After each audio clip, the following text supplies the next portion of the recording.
akan efektif besok gitu ya.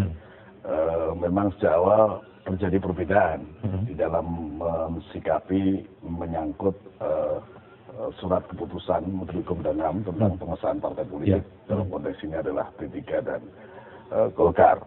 Nah, karena itu saya kira dalam pembahasan rancangan PKPU menyangkut persyaratan calon nanti itu kan menjadi isu yang paling krusial dan harus kita selesaikan.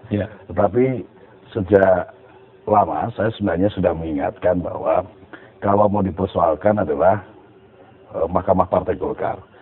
Namun demikian kita juga mengingatkan bahwa amanat daripada Undang-Undang Partai Politik, Undang-Undang Nomor 2 Tahun 2011, itu adalah bahwa sejatinya dibentuknya Mahkamah Partai Politik, Mahkamah Partai itu adalah untuk mengambil, memproses dan mengambil keputusan dalam bentuk putusan yang bersifat final dan mengikat.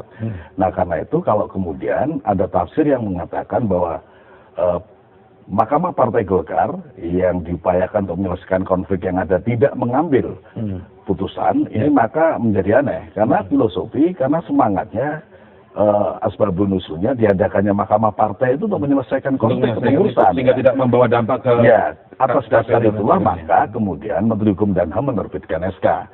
Nah, dengan SK itulah maka dia akan menjadi pegangan. Syarat administratif terpenuhi bagi partai politik untuk bisa terlibat di dalam proses pilkada.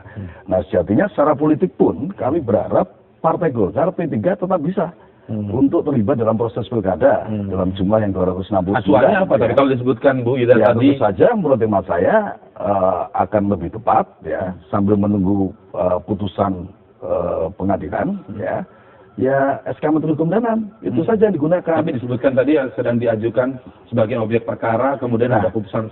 Maka nanti sampai kapan itu akan selesai? Kalau kemudian seperti yang terjadi seperti biasanya dalam proses peradilan pun setelah ada putusan masih dibanding lagi, sampai kapan itu akan selesai? Jadi pegang SK. Jadi maksud saya adalah supaya proses tahapan pilkada yang notabene ini adalah kerja politik nasional kita atas dasar perintah Undang-Undang 8 tahun 2015 itu supaya bisa tersenggara, tidak tersandra begitu. Jadi tidak merugikan yang lainnya. Nah, yang kedua adalah tetap ada keterlibatan partai yang memang penting dalam ini, Partai Golkar dan P3. Nah, dasarnya tentu saja adalah surat keputusan Menteri Hukum dan HAM. Surat keputusan Menteri Hukum dan HAM merujuk pada putusan yang diterbitkan oleh Mahkamah Partai Golkar. Masalahnya memang ada yang menafsir bahwa Mahkamah Partai Golkar tidak menerbitkan keputusan lagi. Itu kalau untuk konteks Golkar, untuk konteks P3 kan juga. Tapi ada urgensi nasional, Mas Indra. Jadi urgensi nasionalnya adalah P3 dan Golkar harus terlibat. Menurut hemat saya harus terlibat di dalam proses pilkada ini. Dasarnya adalah SK Menteri Hukum dan HAM yang telah diterbitkan. Kita akan dengar apa pendapat Bang Refli Harun. Kita akan lanjutkan setelah jeda komersial. Tetaplah bersama kami di Prime Time News.